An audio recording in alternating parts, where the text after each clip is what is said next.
Oh my god,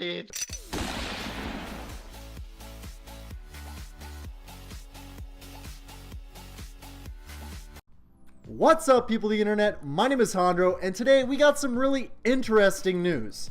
Today it was announced by Niantic that the Alolan versions of the Kanto region Pokemon from Pokemon Sun and Moon are going to be coming to Pokemon Go in the coming weeks.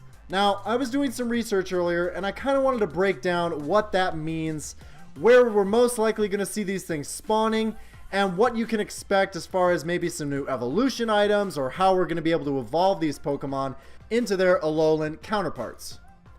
Now, we're going to start off by number here. So the first ones up are Alolan Rattata and Raticate. Now, the big difference here is that Rattata and Raticate go from being normal to dark and normal. And that goes for both Rattata and Raticate. Now, more than likely, these things are only going to spawn at night and or during partly cloudy or foggy weather.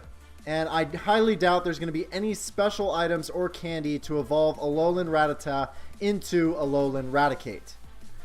Now, Alolan Raichu, on the other hand, is a different story. Now, while regular Raichu is electric type only, Alolan Raichu is both electric and psychic typed.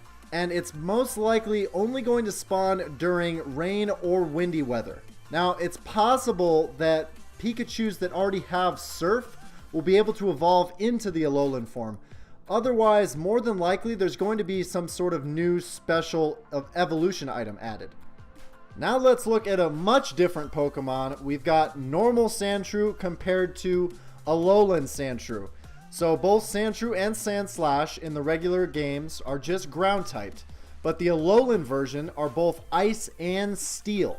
Now that means they are likely only to spawn in snow, which is the spawn for both ice and steel type weather. And I highly doubt there's going to be any special items or candy needed in order to evolve an Alolan Sandshrew into an Alolan Sandslash. But having ice and steel moves on Sandshrew and Sandslash is going to be pretty interesting. Next up on the list are two more Pokemon that are kind of polar opposites of their normal typing. You've got Vulpix and Ninetales. Now, these Pokemon both look really cool. Vulpix and Ninetales are both typically just fire Pokemon. But the Alolan version actually makes Vulpix an ice Pokemon, Ninetales an ice and fairy type Pokemon. So more than likely, they are going to spawn in snowy conditions and in cloudy conditions when it comes to Ninetales with the fairy typing.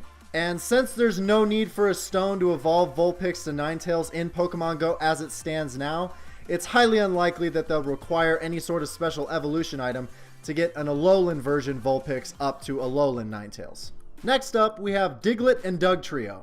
Now, these guys don't change a whole lot. They are both originally ground types, and then their Alolan versions are both ground and steel types. The noticeable difference here is the hair on the top of their heads. Likely to spawn in clear and sunny conditions for their ground typing, or possibly in snowy conditions for their steel type.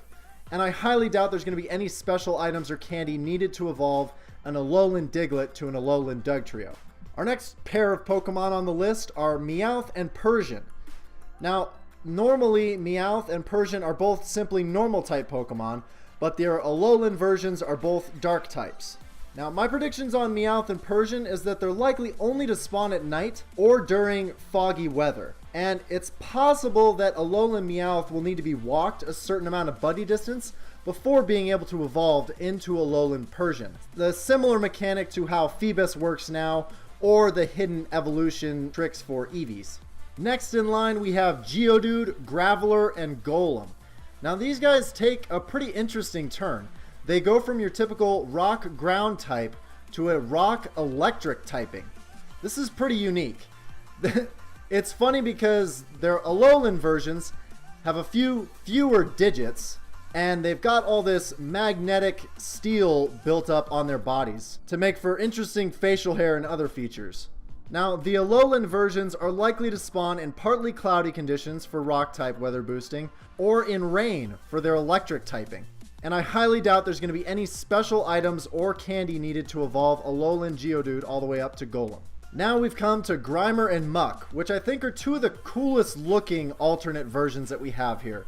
So, Alolan, Grimer, and Muck go from a strictly poison type to a dual poison and dark type Pokemon. They're likely only to spawn in cloudy conditions or during fog due to their poison and dark typing. And it doesn't seem like there'll be any sort of special items needed or specialized candy to evolve Alolan Grimer to Alolan Muck. Now our final two Pokemon are, in my opinion, the most interesting of the bunch. First off, we've got Alolan Marowak. Alolan Marowak goes from a ground Pokemon to a fire and ghost dual type. That's one of the most drastic typing changes out of any of these. Now, Alolan Marowak is likely only to spawn at night, during clear or sunny weather, or possibly out of fog, since it's also ghost type. As there is no Alolan form of Cubone, it's likely that in order to evolve to an Alolan Marowak, you should evolve it at night. It may also be possible that they'll incorporate another sort of evolution item into the game. They might even reutilize the Sunstone for this purpose. Additionally, Alolan Marowak is also likely to learn Shadow Bone, which is an exclusive ghost-type move that only Alolan Marowak learns. In the same vein, Alolan Executor is just as unique. It's likely to spawn under the same weather as a regular Executor would. It can spawn in clear and sunny conditions because it's grass type, or windy because regular Executor is Grass Psychic and Alolan Executor is Grass Dragon. There might possibly be a new evolution item coming to the game, as there is no Alolan version of Execute. Or they could utilize the existing Dragon Scale that's previously only been usable on Seadra. Alolan Executor will also likely learn Dragon Hammer, which is an exclusive dragon move that only Alolan Executor learns. So what do you guys think? Are you guys hyped for these new Alolan versions of our favorite Kanto region Pokemon from the past? Let me know in the comments below.